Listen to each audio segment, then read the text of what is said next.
সম্পূর্ণ দুর্বৃত্ত পরিবৃত একটি দল, তাকে এই আসন্ন লোকসভা নির্বাচনে আমি আপনাদেরকে আহ্বান জানাবো একটা শপথ নেওয়ার জন্যে। আজকে আপনারা এই লক্ষ লক্ষ মানুষ এখানে হাজির হয়েছেন, তারা একটা শপথ নিয়ে যান। তারা তাদের এলাকায় এইটুকু অন্তত প্রচার করুন যে এই দুর্বৃত্ত দল তৃণমূল কংগ্রেসকে একটা ভোটও দেওয়া যাবে না। তারা নারী নির্যাতন করেন, সন্দেশখালীর ঘটনা আপনারা জানেন, শিক্ষা দুর্নীতি, খাদ্য দুর্নীতি, বাসস্থান দুর্নীতির কথা আমি তো বললাম। এই তৃণমূল কংগ্রেসকে একটা ভোটও নয়, এই শপথ আমাদের নিতেই হবে, যাতে 2026 সালের বিধানসভা নির্বাচনে তাদের বিদায়ের পথটা দেখিয়ে দেওয়া যায় যে তোমরা এই পথ দিয়ে অনেক দৌরাত্ম্য করেছো, অনেক চুরি ছেঁচড়ামি করেছো, এবার এসো।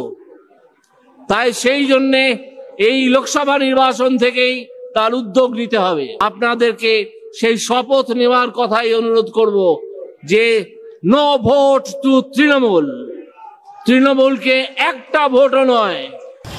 না, নো ভোট টু তৃণমূল তো উনি তো বলবেন, কারণ হচ্ছে উনি বলছেন যে পরীক্ষিত হয়ে গেছে বিজেপি, এই তৃণমূল পরীক্ষিত হয়ে গেছে। তো পরীক্ষিত হয়ে যাওয়ার পর তাকে তো আর লাগবে না। সে 13 বছর ধরে কি করেছে তৃণমূল, এটা তো পরিষ্কার প্রমাণিত।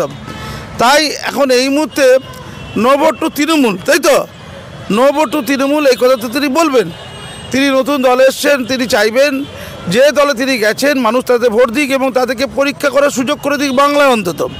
অন্তত বাংলায় নতুন করে, যেহেতু বাংলায় কংগ্রেস ছিল, সিপিএম ছিল, তৃণমূল 13 বছর ছিল, এবং তৃণমূল 13 বছর যে রয়েছে অনেক আশা নিয়ে মানুষ তৃণমূলকে ভোট দিয়েছিল। আশা হত হয়েছে মানুষ, এবং এত চরমভাবে হয়েছে ভাবা যায় না, কল্পনাতীত। এমন দুর্নীতি ভূভারতে কোনোদিন হয়েছে বলে জানা নেই। এত নোংরামি, নষ্টামি, ভণ্ডামি রাজনীতির নামে, মা মাটি মানুষের নামে অকল্পনীয় জায়গায় চলে গেছে। অভিজিৎ গাঙ্গুলি হয়তো রাজনীতিতে আসতেন না, তার বক্তব্য অনুযায়ী বলছি, তিনি বলছেন পাপাচারে সমাজ এত ভরে গেছে, শুধু আদালত চত্বর থেকে সমাজকে ধৌত পরিশুদ্ধ করা যাবে না। হয়তো এই কথা তিনি আগেও বলেছিলেন, তাই হয়তো তিনি বাধ্য হয়ে সামাজিক লড়াইয়ে নিজেকে নিয়োজিত করার জন্যই রাজনীতিতে এসেছেন। তাই তার তো মনে হতেই পারে নো ভোট টু তৃণমূল, কারণ তৃণমূলকে ভোট দিয়ে আর কি পাবে? 13 বছর যেটা পেয়েছে ওটাই পাবে, তার বেশি তো পাবে না। কিছু টাকা পাবে, কিছু ভাতা পাবে, কিছু শ্রী পাবে, কিছু ভান্ডার পাবে, তার বাইরে রইলটা কি? তার বাইরে কি আছে? তার বাইরে চুরি অপা আছে, তার বাইরে ডাকাতি আছে, নোংরামি আছে, নষ্টিমি আছে, সিন্ডিকেট ডাজ আছে, তার বালি চুরি আছে, গরু চুরি আছে, কয়লা চুরি আছে, আমাদের মাছ চুরি, ওটাও আবার জানি মাছ চুরি, সাজার মাছ চুরি, জমি চুরি, হ্যাঁ, তো 100 দিনের কাজ চুরি, আমাদের আবাস যোজনার টাকা চুরি, চুরি আছে, মানে চুরিশ্রী আছে, চুরিশ্রী দেখতে পাওয়া যাচ্ছে। তাই হয়তো উনি বলছেন no vote to Trinamool. Saugata বাবুর কাছে কী প্রমাণ আছে যে অত্যাচার হয়নি মহিলাদের উপরে বা কারো উপরে? কোনো অত্যাচার সন্দেশকারীতে হয়নি। এতগুলো এপুসের সব মিথ্যা, এতগুলো কর্মকাহিনী সব মিথ্যা। শাহজাহান বিপুল টাকার মালিক এমনি হয়ে যেতে পারে, অর্থাৎ কোনো কিছু না করে তিনি হঠাৎ করে বিপুল টাকার মালিক হয়ে গেলেন, এটা খুব বাস্তব সত্য। এবং একটি মহিলা অত্যাচারিত হয়নি। যারা পিঠে করতে রাত 12টার সময় গেছে তাদের একটি মহিলার গায়ে হাত দেয়নি কেউ, একটা বক্র চোখে কেউ তাকায়নি, সামান্যতম শিলতানি করেনি, ধর্ষণ তো দূরের কথা। শিবু মা বলেছে প্রত্যেক মহিলাকে, উত্তম প্রত্যেক মহিলাকে বোন বলেছে, শিবু মা বলেছে, আর প্রত্যেক মহিলাকে বোন বলেছে।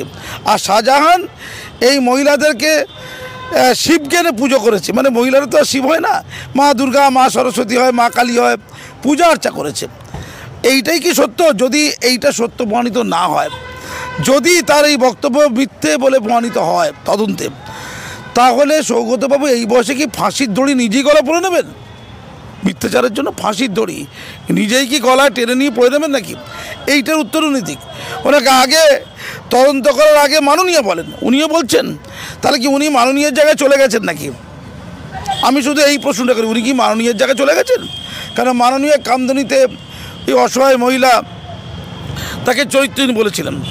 মাননীয় হাঁসখালিতে যে মেয়েটি ধর্ষিতা তার সাথে প্রেম ছিল না কি ছিল সব বলেছিলেন। কামদুনিতে মাননীয় বলেছিলেন ওরা নাকি মাওবাদী।